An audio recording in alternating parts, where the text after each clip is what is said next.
3, the water had gone cold.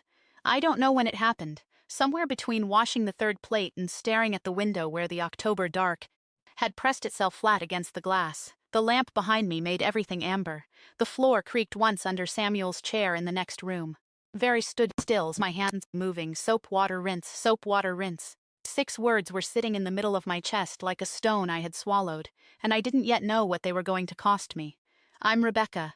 This channel is where I tell the stories I was never supposed to tell. Quietly, honestly, and without looking away. If you're new here, please subscribe. It helps more than you know. And I want to ask you something in the comments. Have you ever said something true and immediately wished you hadn't? It was an ordinary Tuesday. That's the thing I keep coming back to. Not a hard day, not a tense morning, not the kind of evening where you can feel a fight building in the walls. Supper had been quiet and warm. Children were settled. Samuel had come in from the field smelling like cold dirt and wood smoke, the way he always did in October, and I remember this clearly, grateful, simple, full grateful, for the meal, for the children sleeping, for the lamplight, for the ordinary weight of an ordinary evening. I was not looking for anything to go wrong. We had been talking about the following week. Whether to accept an invitation to help frame a neighbor's barn. It was the kind of decision that should have been simple. Samuel said we would go. Both of us and the children too. He said it the way he said most things. Settled, final, the way you'd close a door that you expected to stay closed. And I listened. I always listened. But something in me registered a small, quiet fact. We had talked about this 2 evenings before. And I had said I thought we should wait. My mother was unwell. I had said that. He had nodded. I thought we had decided differently.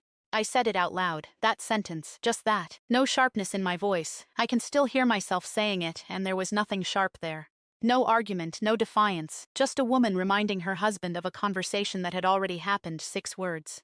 And the moment they left my mouth, I felt it. Something in the room shifted. Not loudly, not dramatically. The lamp didn't flicker. Samuel didn't move. But something changed in the quality of the air, the way air changes right before a storm decides what it wants to be. I kept my eyes on the dishwater. I want to stop here and tell you something. Because what happened next is something I have never said out loud to anyone outside our community. I've thought about it. I've turned it over in my hands for years, the way you turn a stone over and over looking for something you can't name. And I'm still deciding exactly how much of it I'm ready to give you. But I'll tell you this much right now, nothing that happened was loud. Nothing that happened left a mark anyone could see, and that, I've learned, is the thing that takes the longest to understand. In my community, in most Amish communities, though each one carries its own shape, there was something called Gelassenheit. It's a German word that doesn't translate cleanly into English. Yieldedness comes close. The idea that you surrender your will, your preferences, your opinions, your instinct to push back, not out of weakness but as an act of faith. A woman who practiced Gelassenheit was not a small woman. She was considered a strong one. She had disciplined herself toward something greater than her own voice. I had believed this. I had been proud of it. That Tuesday night, I felt it turn over in me like something being looked at from the wrong side.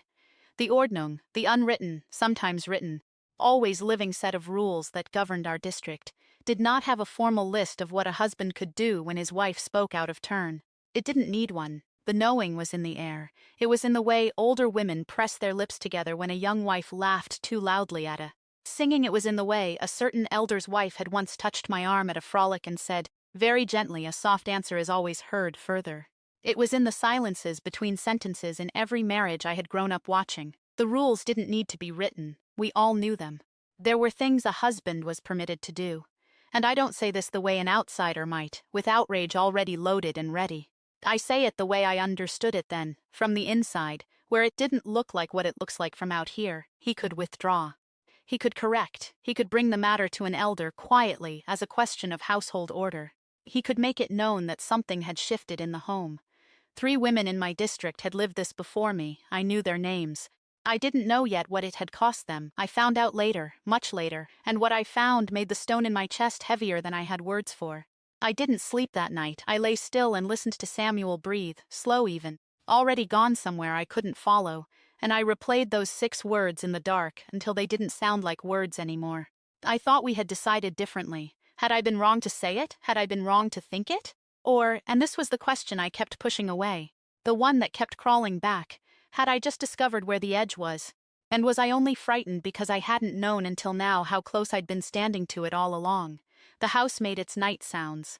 Somewhere outside, something moved in the dry grass. I waited for morning. Morning came the way it always did, indifferent, cold, full of things that needed doing. The children wanted breakfast. The fire needed feeding. Samuel was already dressed when I came downstairs, already moving through the kitchen with that particular quietness that was different from his ordinary quiet. I had lived with this town for 7 years. I knew the difference between a man who had nothing to say and a man who had chosen not to say it. He handed me nothing. He asked me nothing. He moved around me the way you move around furniture, not unkindly, but with a kind of deliberate absence that had its own weight. I fed the children. I did not speak first. It was 3 days later, Sunday. After the service, when the benches had been shifted and the women were setting out the meal, Samuel spoke to Elder Mast quietly, off to the side. The way men in our district handled things they considered household matters. I didn't hear the words. I wasn't meant to. But I saw Elder Mast look at me once briefly, with an expression I can only describe as careful. That afternoon, Elder Mast's wife found me near the dessert table. She touched my elbow. She said a good wife knows that her voice is a gift, not a right. She said it warmly. She meant it kindly. She had no idea she was handing me something I would spend years trying to put down. This quiet correction, this gentle triangulation through an elder and his wife, was what was allowed, not violence, not cruelty. Nothing that would look wrong from the outside. A husband could bring a concern about household harmony to a trusted elder. It was considered responsible, faithful even, a sign that he cared about the order of his home, the order the ordning required. I want you to sit with that for a moment, because I had to. The thing that was done to me was done carefully, within the rules, by people who loved me inside a system that called it care. That is the part that takes the longest to name. There was a woman in my district. I'll call her Mary, because that's not her name, but it's close enough to feel true. A year before that Tuesday, something similar had happened in her house. She never told me directly. Mary wasn't someone who told things directly. But I used to notice, on Sundays, that she kept her eyes down during the meal. Not out of shyness. Mary had never been shy, it was something else. Particular kind of stillness that didn't come from peace. I understood it now. I recognized it the way you recognize a road you've been on before. Even in the dark, she had learned where her edge was too. She had stepped back from it. She had stayed back. I had told you earlier about 3 women in my district. I want to come back to that now because I promised I would. One of them, the one I knew best, had over the years following her own correction, quietly stopped doing certain things. She stopped writing in the small notebook she used to carry. She stopped offering opinions at frolics, even when she was asked. When I once asked her if she was all right, she smiled and said she had found a great deal of peace lately. I believed her then. I think now that what she had found was not peace. I think she had found a way to make the stone lighter by setting down everything she'd been. Carrying along with it, I think she called it surrender. I think it was survival. I need to tell you something that I spent a long time not wanting to say. Because it implicates me too, and that's uncomfortable. In the weeks after that Sunday, I changed. Quietly, without anyone asking me to, without Samuel saying a word. I made my sentences shorter. I stopped finishing thoughts out loud that I had started in my head. When I had an opinion, I held it a few seconds longer before deciding whether it was worth the air. And the terrible thing, the thing I am only now able to see clearly, is that I thought I was growing. I thought I was becoming a better wife, a more faithful woman. I was becoming quieter. I was calling it holiness. I did not yet know what it actually was. Gelassenheit was supposed to mean surrender to God. I had always understood it that way. I had found genuine beauty in it, real beauty. Not performed the Amish understanding of humility, of community over self, of a life shaped by something larger than individual want. These things were not nothing to me. They were not nothing.